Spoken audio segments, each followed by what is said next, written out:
기도하겠습니다. 고마우신 하나님 너무나도 감사합니다. 주님의 그 은혜 가운데 거룩한 주일 하나님 저희들에게 영적으로 다시 한번 새 힘을 주시고 또 하나님 주님의 뜻을 보게 하시고 꿈을 꾸게 하심을 감사합니다. 또 귀한 날 주셔서 이 아침에 주님의 전에 나와 예배할 수 있도록 이끌어 주신 주님, 우리의 마음과 정성을 다하여 신령과 진정함으로 주님을 예배하게 하여 주시옵소서.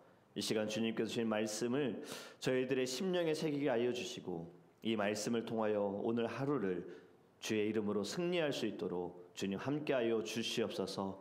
우리의 힘으로 감당할 수 없습니다. 또 우리의 생각과 우리의 지식으로도 하나님 우리는 이길 수 없습니다. 오직 우리 안에 성령의 충만함으로 하나님 모든 것이 가능케 되어지오니 말씀을 통하여 우리 안에 성령의 불로 임하여 주시옵소서. 감사하며 예수 그리스도의 이름으로 기도합니다. 아멘. 오늘 우리에게 하나님의 말씀 누가복음 8장입니다.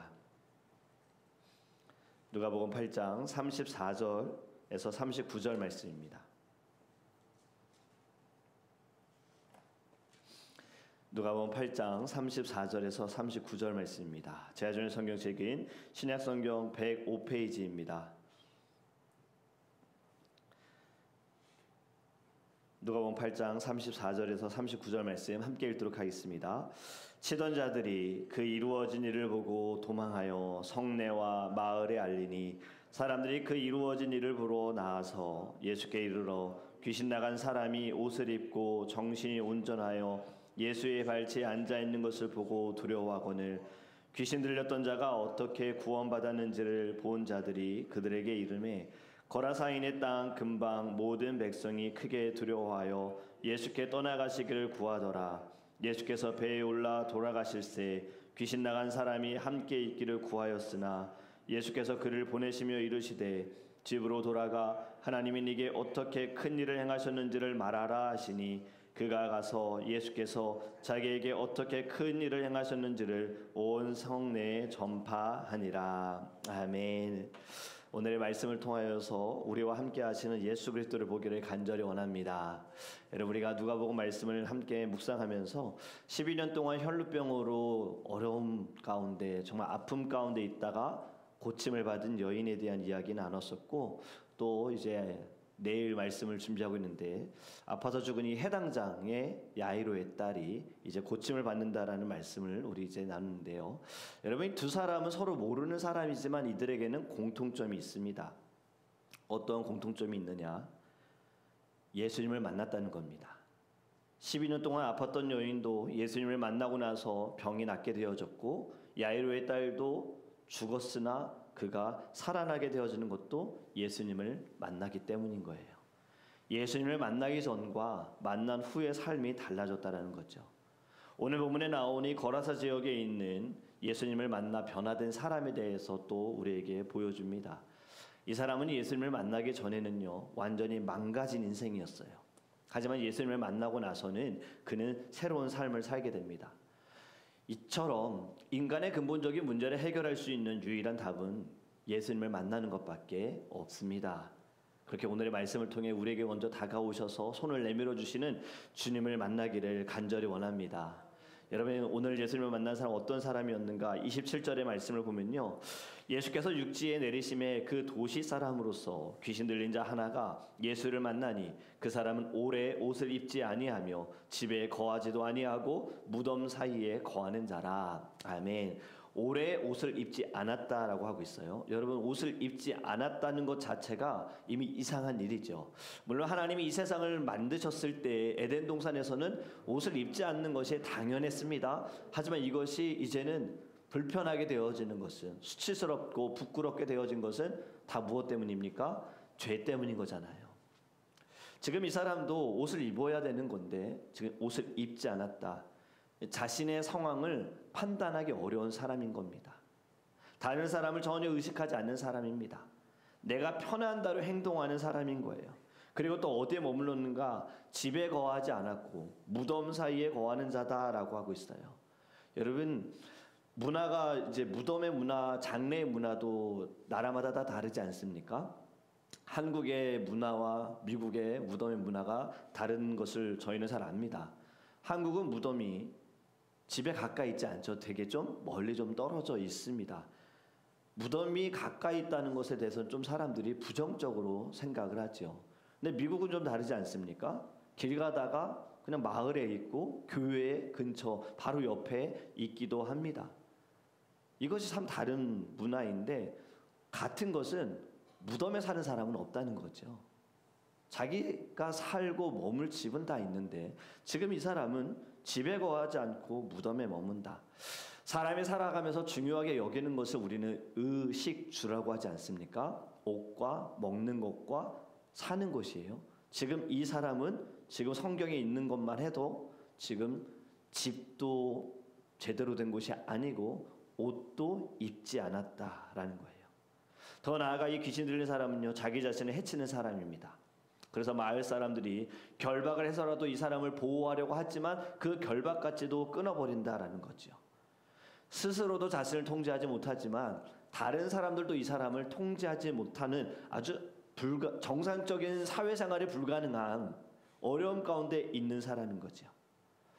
여러분, 우리가 살고 있는 이 시대도 보면요, 내 스스로를 통제하지 못하기도 하고 다른 사람들로부터 통제를 받지 못하는 사람들도 있습니다. 또 우리 자신도 그러할 때가 있어요. 과학은 발달하고요, 기술은 굉장히 많이 좋아졌지만 심각한 영적인 문제는 더 많아지고 있다라는 것이죠. 무너져가는 가정들을 보면 문제는 물론 다 다릅니다. 그런데 공통적인 모습들이 있어요. 마치 귀신 들린 사람처럼 다른 사람은 신경 쓰지 않고 나만 신경 쓰는 거예요. 다른 사람에 대한 것은 배려하지 않고 그 입장을 생각해 보지 않고 내 입장만, 내 마음만 생각하게 되어지면서 가정이 무너지고 공동체가 무너집니다. 그리고 또 요즘에 심각한 것이 무엇이냐? 중독이지 않습니까?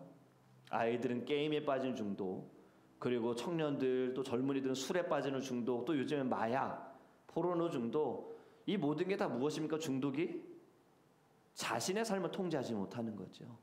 내가 원하는 건 누리면서 살겠다. 그 잠깐의 시간이 나에게 뭐 기쁨을 주고 희락을 준다 해서 그거에 맞춰서 살아가는 인생이 지금 귀신 들린 자와 별로 다를 바가 없습니다. 여러분, 원래 무신론자였으나 이 친구 반지의 제왕이라는 책을 쓴 이 톨킨이라는 작가와 대화를 하면서 예수님을 만난 사람이 있습니다. 바로 그 사람이 C.S. 루이스예요. 이 C.S. 루이스가 예수님을 만나고 쓴 여러 가지 책들이 있습니다. 굉장히 우리 크리스찬들에게 많은 도전을 주는 내용들이 있는데 그 중에 하나가 저희가 또 한번 제가 이 책을 가지고 설교한 적이 있는데 스크루테이프의 편지라는 책으로 함께 말씀을 나눴었지요.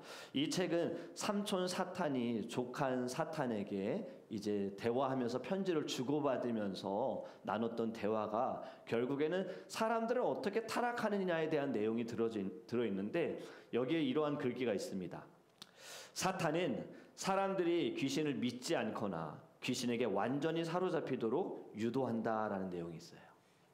사람들은 영적인 세계를 부정하지만 그런데 반대로 이 악한 영적인 세력, 악한 세력에게 끌려다닌다, 사로잡혀 있다라는 내용인 거예요. 세상은 하나님을 부정은 하지만 귀신 들린 사람처럼 공허하고 방황하는 시대를 살아가고 있다라는 것입니다. 이건 우리가 부인할 수 없는 거잖아요. 근데 우리의 삶도 돌아보면, 지난 과거를 돌아볼 때 우리도 이 귀신 들린 사람처럼 나의 상태가 어떠한지를 잘 알지 못하고 내가 지금 어디로 가야 하는지 고통스러운 순간들을 우리 경험한 적이 있죠. 근데 우리가 지금 어떻게 지금 예배할 수 있습니까? 누구를 만났기 때문에? 예수님을 만났기 때문인 거지요. 그렇게 여러분, 예수님을 만나는 것은 은혜이고 축복인 줄 믿습니다. 예수님이 귀신에게 물어봅니다. 너의 이름이 무엇이냐라고 물어요. 그가 뭐라고 대답합니까? 군대입니다 라고 말합니다. 여러분, 군대라고 말하는 것은요, 이 당시 로마의 군대는요, 한 부대가 6,000명, 거기에 비유한 것인데 그만큼 강력한 악한 영이 지금 자신을 지배한다라는 거예요. 하나의 이름이 아니라 여러 악한 영이 나를 지금 다스린다라는 의미를 가지고 있는데요. 그것이 무엇이냐면 내가 누구인지 정확히 알지 못한다라는 거죠. 자신의 정체성을 전혀 모르기 때문에 군대다라고 말한 겁니다. 근데 이 정체성을 보면 지금 살아가는 이 세상의 사람들도 전혀 모릅니다. 내가 어디에서 왔고 내가 지금 어디로 가는지 모른다는 거죠. 교회에서 예배하고 때로는 예배하면서도 어렵고 힘든 순간에는 이 정체성을 잃어버리기 때문에 어려움 가운데 있는 거예요. 내가 하나님의 자녀다라는 정체성을 가지고 있고 내가 주의 종으로서 사명자다라는 정체성을 가지고 있다면 분명한 비전과 이 땅에 살아가는 목적이 있습니다. 그렇기 때문에 어려움과 아픔 가운데에도 가야 할 길은 분명한 거죠. 근데 그 정체성이 잠깐 흐려지고 정체성을 깨닫지 못할 때에 방황하게 되어지고 우리가 주님께로 나아가지 못하게 된다라는 거죠. 여러분, 이 세상의 기준은 어떻습니까? 이 세상의 기준에 따라서 사람들은 자신의 정체성을 찾아갑니다. 외모가 기준이 될 수가 있고 성공이 기준이 될 수가 있고 돈이 기준이 될 수가 있어요. 그래서 이 기준에 도달하지 못하면 나는 인생의 실패자야, 낙오자야라고 스스로 도장을 찍습니다. 성경은 우리에게 분명한 정체성을 가르쳐줍니다. 하나님께서 이렇게 말씀하셨죠. 너는 내 사랑하는 아들이다. 내가 너를 택했다. 너는 내 것이다 라고 말씀하셨습니다. 두려워하지 말아라. 내가 너와 함께함이라. 놀라지 말아라. 나는 너의 하나님이 됨이니라. 이 백성은 내가 나를 위하여 지었나니 나의 찬송을 부르게 하려 함이니라. 할렐루야. 여러분, 이 모든 것이 우리의 정체성입니다. 하나님의 자녀, 하나님의 종, 하나님의 사명자, 그리고 주님의 영광을 위하여 죽어가는 영혼들을 살리기 위한 이것이 우리에게 주어진 정체성인 거예요. 우리는 날마다 말씀을 통하여 이 정체성을 가지고 주님께 나아가기를 간절히 원합니다. 여러분, 예수님을 만난 이 귀신 벌벌 떨면서 뭐라고 부탁합니까? 자신을 돼지떼에 보내달라고 간청해요. 예수님은 허락하셨고 귀신은 돼지떼에 들어가고 돼지떼는 물에 빠져 죽습니다. 귀신들도 예수님의 권위 앞에서 벌벌 떤다는 거죠. 예수님께 완전히 굴복한다는 거죠. 귀신 들린 자는 예수 그리스도의 그 능력으로 말미암아 이제 자유함을 얻었습니다. 우리도 예수님을 만날 때 예수님께서 우리를 죄에서 자유하게 하여 주시고 우리를 변화시켜 주실 줄 믿습니다. 그렇기 때문에 반드시 예수님을 만나야 합니다. 예수님을 만난 이 사람 완전히 달라졌어요. 바로 오늘 읽은 35절의 말씀.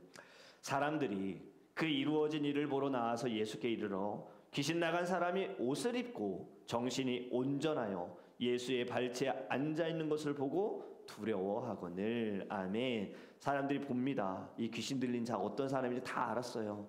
그 사람이 어떠한 일들을 어떠한 행동들을 했는지 마을 사람들이 다 아는 거예요. 그런데 와보니 옷을 입고 정신이 온전하고 예수님의 발 앞에 앉아 있었다. 예수님이 그를 치유만 하신 것이 아니라 그를 새로운 삶으로 초대하신 겁니다. 그의 모습이 완전히 보는 사람들도 달라졌다라는 거죠. 여러분, 기독교 역사 중에 큰 영향을 끼친 사람 두 사람을 좀 소개하기 원합니다. 바로 어거스틴과 존 뉴턴이라는 사람인데요. 이 어거스틴은요, 북아프리카에서 태어난 사람인데 굉장히 총명했어요. 똑똑했어요. 그런데 쾌락과 방탕한 삶을 살았습니다. 어거스틴의 어머니 모니카는요, 굉장히 독실한 크리스찬이었어요. 아들이 방황하고 방탕하는 모습을 보면서도 끝까지 아들을 위해서 기도했습니다. 여러분, 이 어거스틴이 어릴 때에는 어머니로 인하여서 예수님을 만났지만 그는 점점 자라면서 청년 시절에는요, 철학과 이교 사상에 그가 빠지게 되면서 마니교라는 것을 그가 받아들입니다. 그래서 이원적인 이 잘못된 종교에 빠진 거예요. 육체와 영혼의 분리가 되어지는 어떠한 종교에 빠지면서 잘못된 신앙을 따라가게 됐는데 그의 마음속에는 계속해서 공허함이 있고 어떤 갈망이 있는 거예요. 로마에서 이 사람이 철학을 공부하다가요, 밀라노에서 수사학을 가르치던 가운데 그 당시에 굉장히 유명했던 기독교 지도자인 암브로시우스 주교를 만나면서 기독교에 대해서 다시 한번 생각을 하게 됩니다. 다시 한번 이가 어머니가 믿는 하나님, 그리고 어릴 때 나에게 가르쳐준 성경 말씀에 대해서 조금씩 눈에 띄기 시작할 때 그가 정원의 한 구석에서 고민하는 가운데 아이들의 노래소리가 들리는 거예요. 그 노래가 무엇이냐면 톨레레게 톨레레게예요. 그 뜻이 듣고 읽어라, 듣고 읽어라 이거예요. 들어서 읽어라, 성경을 읽어라예요. 그래서 그가 곧바로 성경을 펼쳐서 읽은 말씀이 로마서 13장 13절과 14절의 말씀입니다. 방탕과 술 취하지 말며 음란과 호색하지 말며 쟁투와 시기하지 말고 오직 주 예수 그리스도로 옷 입고 정욕을 위하여 육신의 일을 도모하지 말라. 그가 이 말씀을 읽는 순간에 그가 모든 방탕한 삶을 다 끊어버리고요, 예수님만을 따르기로 결단합니다. 그리고 그는 이후에 이 교부 신학의 거장이 되어지고요, 고백론이라는 책을 쓰면서 인간의 죄와 하나님의 은혜에 대해서 깊은 통찰을 우리 후손들에게 남겨주었어요. 그리고 존 뉴턴이라는 사람은요, 영국에서 태어났습니다. 이 사람의 어머니 또한 굉장히 경건한 사람이었어요. 그래서 어린 시절에는 어머니로부터 말씀을 참 많이 들었는데 어머니가 일찍 세상을 떠났어요. 그가 믿고 의지하던 어머니가 죽으니요, 방탕한 삶을 삽니다. 이후에는 그가 성장해서요, 노예 무역선의 선장이 되어가지고 아프리카에 가서 노예들을 잡아가지고 사고 파는 일을 했어요.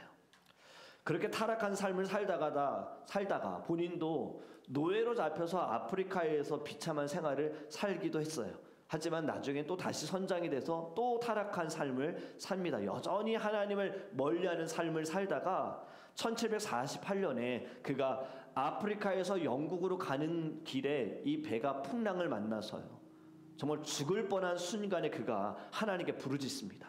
주님 살려주세요. 저에게 다시 한번 생명을 허락해 주시면 주를 위해 살겠습니다라는 그 고백 가운데 하나님이 기적적으로 배를 보호하여 주셨고 그를 살려주셨습니다. 이 사건으로 그가 하나님께로 돌아오고요, 예수님을 만납니다. 그리고 목회자가 되고요, 이분이 나중에는 유명한 찬송가, 정말 누구든 이 세상의 사람들도 다 아는 유명한 찬송가를 그분이 가사를 쓰셨어요. 그것이 바로 Amazing Grace입니다. 나 같은 죄인 살리신 그 은혜 놀라워. 여러분, 타락했고 방탕했고 다른 종교에 빠졌고 끔찍한 일들을 행하던 이들 또한 예수님을 만나면서 변화됐습니다. 우리도 예수님을 만나면 변화될 수 있다라는 거죠. 예수님을 만날 때 우리도요, 이 땅에서 살아가면서 눌려져 있는 이 죄에 눌려져 있는 것과 우리를 자꾸 중독 가운데 끌고 가는 모든 것에서 자유하게 될 줄 믿습니다. 그리고 새로운 꿈과 새로운 비전과 새로운 삶이 우리 안에 주어지게 될 줄 믿습니다. 여러분, 예수님으로 인하여 이 귀신으로부터 자유를 찾은 사람은 무엇을 합니까? 여러분, 이것 또한 예수님을 만난 사람들의 태도라고 저는 생각을 합니다. 이 사람은 예수님을 따르길 원해요. 예수님, 저 예수님 따라가게 해주세요. 예수님을 쫓아가기 원해요 라고 하는데 예수님은요, 그를 그 지역에 남겨두십니다. 이렇게 말씀하시죠. 39절에 집으로 돌아가 하나님이 네게 어떻게 큰 일을 행하셨는지를 말하라 하시니 그가 가서 예수께서 자기에게 어떻게 큰 일을 행하셨는지를 온 성내에 전파하니라. 아멘. 예수님이 그를 나를 따라라, 나와 함께하자가 아니라 너의 집으로 돌아가서 너가 나를 만났을 때 어떠한 일을 받았는지, 어떠한 일을 경험했는지 사람들에게 알려주어라. 한 단어로 무엇입니까? 증인이에요. 네가 만난 예수, 너를 고쳐주신 예수, 너의 삶을 변화시키신 예수에 대해서 너의 자리로 돌아가, 네 가정에게 돌아가 가르쳐 주어라, 알려주어라. 여러분, 이것이 우리가 해야 할 사명인 줄 믿습니다. 우리가 예수님을 따르면서 해야 할 것은요, 증인될 삶을 사는 거예요.